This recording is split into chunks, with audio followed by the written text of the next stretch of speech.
Welcome to r/Am I the Butthole, where OP's daughter almost kills the family dog. Am I the butthole for making my 15-year-old daughter get a job to pay for our dog's vet bills?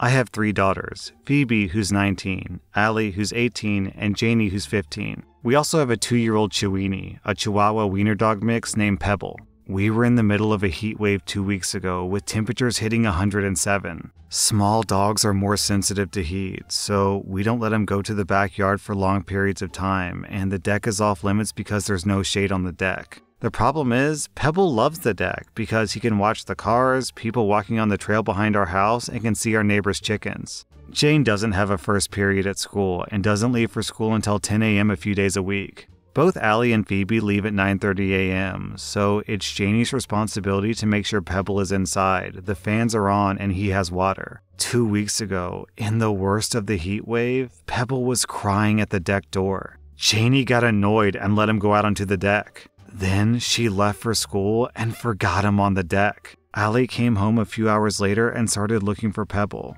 She found him passed out on the deck and called me sobbing. I left work early, took him to the emergency vet, and they treated him for heat stroke. He had to stay at the vet for a few days, and Allie was inconsolable while he was gone. She was constantly crying. She wouldn't eat or leave her room, and she had a panic attack every time the phone rang because she was terrified the vet was telling us that Pebble was dead. Pebble made a full recovery, but now we have an expensive vet bill, and Allie still has extreme anxiety around losing Pebble. Janie's upset because Allie hasn't spoken to her since she forgot Pebble on the deck, and Phoebe rarely speaks to her and doesn't hang out with her anymore. Janie was upset about Pebble when he was at the vet, but now she's very nonchalant about what happened because he's fine. My husband and I have been talking about what to do with Janie. We decided on making her get a job to pay for Pebble's vet expenses, which are close to $2,000 after insurance. Janie's very upset about it because she has to quit swim team to get a job, and she says that we're ruining her life over a mistake. Now I'm starting to wonder if I'm the butthole for making her quit swim team to get a job.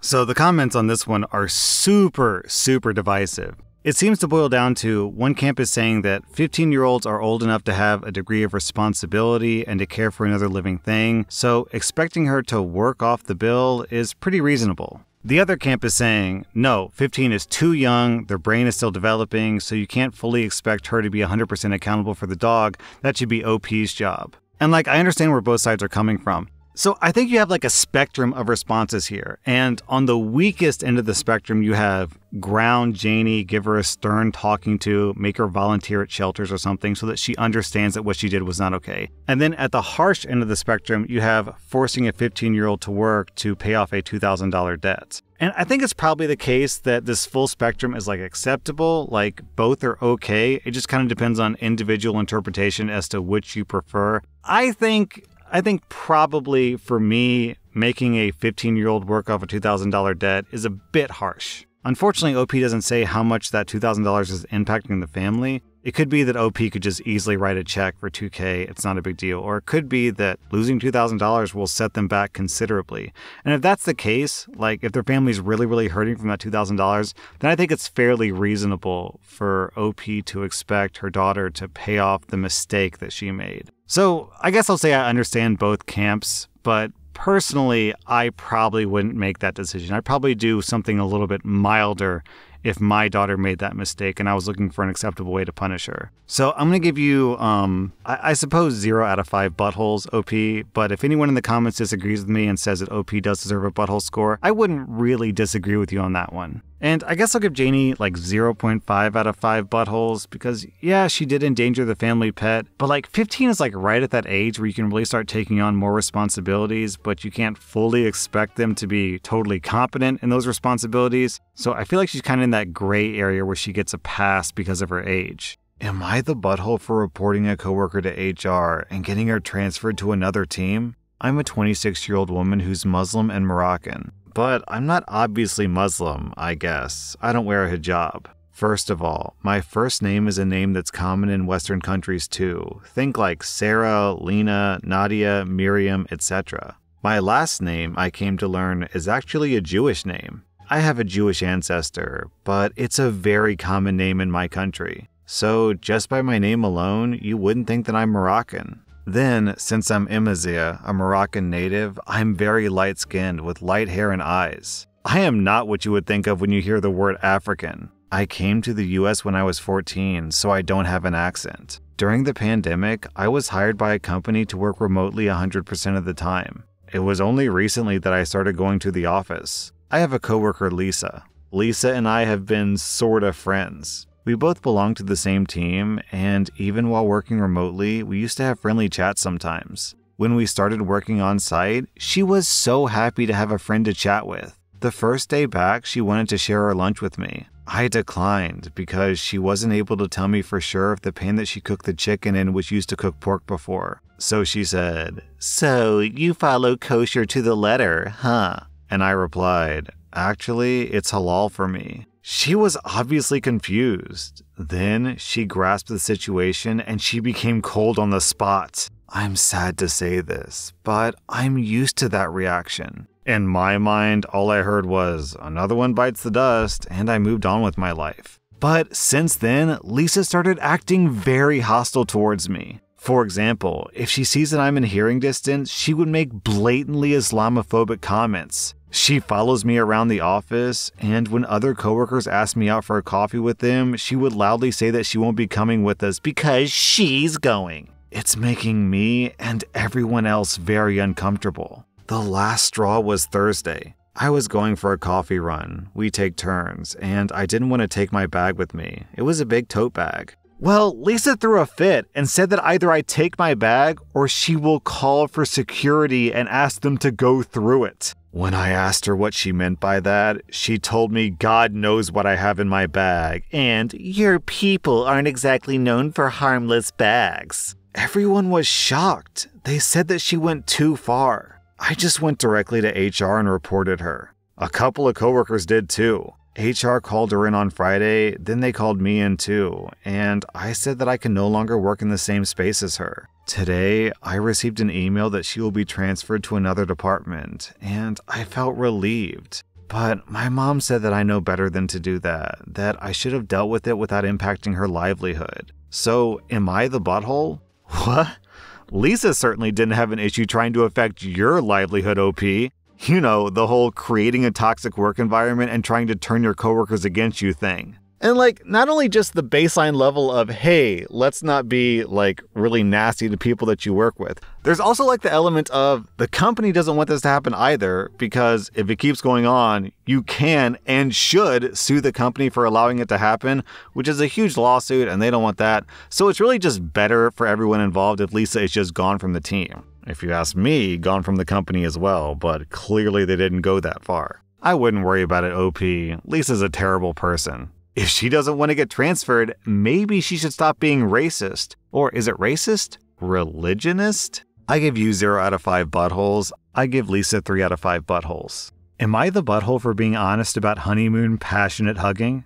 My fiance and I are taking an 8-day honeymoon in Brazil, which is where he's originally from. This trip has been in the works for a long time. And a few weeks ago, I learned that his parents were hoping to stop by and visit us during our honeymoon, and even asked to stay with us for 2 of the nights. I said absolutely not, and my husband agreed. He told them no because we want our privacy. His parents, who I've grown very close to, sent me a separate text asking in a lighthearted way if it was really a big problem, and I agreed with him, and I said, yeah, I did agree. His mom asked me why, and I was honest. I said that I want to be able to be open and free with him without having to think about house guests. She said, so this is about passionate hugging? I thought she was still being lighthearted. I replied, if I'm being honest, I'm going to F his brains out in every room of that house. No response. So this has become a whole thing. My mother-in-law thinks that I'm disrespectful, and my father-in-law thinks that I'm a succubus.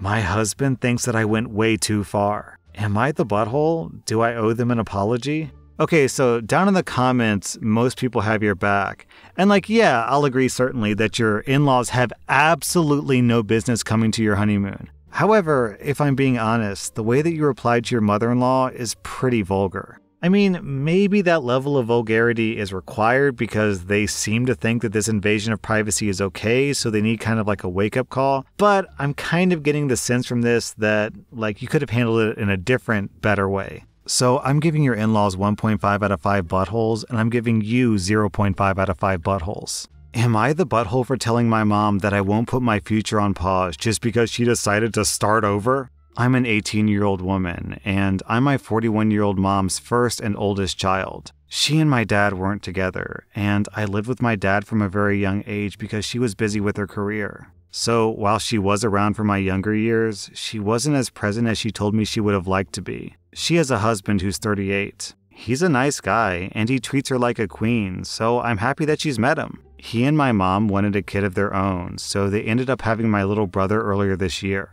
I love my brother and I like spending time with him, but I'm very aware that our age gap is going to make a normal sibling relationship a bit unachievable. I'm a dual-enrolled college/high school student, so I got my associates the same time that I got my high school diploma. The college I transferred to has a study abroad program that I got a full ride scholarship for. I'm set to go next year, and I'm seriously so excited. My dad was really happy for me when I told him, and so was my stepdad. But my mom didn't seem all that excited about it. She told me later that she doesn't think that me going to school in another country is a good idea. I thought at first that maybe it was just her worrying about me being alone or something, so I tried to reassure her by telling her that my friend was in the same program, so we'd be together. She clarified that her biggest concern was how much time I'd be spending away from home, seeing as how it wouldn't be practical for me to fly back for all the holidays when I would have visited if I were in the same country. She said that me going away during my little brother's earliest years was going to make it difficult for the two of us to really get to know each other. I told her that it's not like I'd never come back or anything, and by the time I'm home again, he probably won't even be in school yet, so I'd still be around for his early years. She insisted that it wouldn't be the same, and that I should want to stay here anyways because a good sister wouldn't want to leave her little brother. I got upset at that, and I told her that I never asked to be a sister, especially not this far into my life, and that it's not fair of her to want me to put my future on pause all because she decided she needed to start over again with motherhood. That really upset her, and I didn't feel like arguing anymore, so I just went over to my dad's house and I've been here ever since. I did tell him what happened, and he said that I should choose what I feel is best for myself, and that no choice that I make about this would make me a bad older sister or even a bad daughter. That did make me feel a little better about it, but I still feel kind of awful. I love my mom, I love my brother too, but I don't want to throw away this opportunity. Still though, am I the butthole for what I said to her? Alright, yeah, I went down to the comments if other people were getting the same sort of vibes I was getting, and it looks like it. So I'm going to read this post from California Jade, because I think he's onto something here. Maybe I'm being cynical, but it sounds to me like she's been counting on you to be her built-in babysitter. This is an amazing opportunity for you. You've worked hard for it. A full scholarship is no joke. Let your mom think what she wants. You're seeing the bigger picture. Choose yourself here, not the butthole. And yeah, I agree with this person, OP. I kind of also get the feeling that like the reasons why she's giving you that she doesn't want you to leave isn't entirely accurate. I think it probably is babysitting. She just wants you to watch the kids so she can go, do whatever. And also, it's super hypocritical for her to be all, how could you possibly leave family? Because family is so important, when she was basically a no-show for your childhood. OP, I'm giving you 0 out of 5 buttholes. I'm giving your mom 2.5 out of 5 buttholes. Trying to sabotage your daughter's scholarship just because you want someone to babysit your kid is pretty awful. Am I the butthole for making my husband fly coach while I flew first class? My husband's company recently chose him to attend a conference in Miami. They chose just him and a few of his coworkers out of a ton of candidates, so it was quite the honor. The company told them that they were allowed to bring their partners, but they wouldn't be buying plane tickets for us. So if they wanted to bring us, they would have to buy tickets out of their own pockets. My husband asked me if I wanted to go, and I emphatically told him that I did. I'd never been to Florida in my life, and I thought it'd be a fun trip. He told me great, but when we went to the website to buy tickets, he asked if I'd be okay with flying coach, even though he'd be flying first class on the way there and coach on the way home. I asked him why we couldn't just fly together, and he replied, "First class is just so expensive. I feel bad, but we just can't afford it, especially if we want to go out and have fun in Miami. The flight is only a few hours." This really bothered me. I understand that a first class ticket for me would strain our budget, but what kind of man lives it up in first class while his wife sits in coach? I asked him just that, and he responded, "Come on, I'm taking you along on my work trip. I earned my first class seat by working hard. It's my reward." But I insisted that if we truly couldn't afford a first class seat for me, even though we could have, that he, as a gentleman, should have given up his seat for me. We argued, but he ultimately agreed to give me his seat. We had a good time in Miami, but he's been a little mad at me since, saying that he earned his first class seat, that it was free and cost us nothing, unlike my plane ticket, and that I should have just let him enjoy what he'd earned instead of guilting him out of it. I think that he's being a baby and that he should have put his wife's comfort above his own, especially since he's the one who made the choice to be cheap. We're very close to his parents, so we've taken this argument to them for mediation, but they're split. His father agrees with me that he wasn't being a gentleman, while his mother thinks that he earned his first class seat and that I should have let him have it. So I'll ask all of you, am I the butthole? Yes, OP, yes you are. This is like the thing you don't seem to understand. Your husband was being a gentleman by offering to bring you on the trip and for buying you a plane seat. But apparently, that wasn't good enough for you, OP. You also deserve the 5-star luxury treatment, even though you did absolutely nothing to earn it. Your husband earned that seat. He won it. It's his. This is like, like an NFL player winning a Super Bowl ring, and then his wife being like, "Oh, if you were a gentleman, you would let me wear the Super Bowl ring."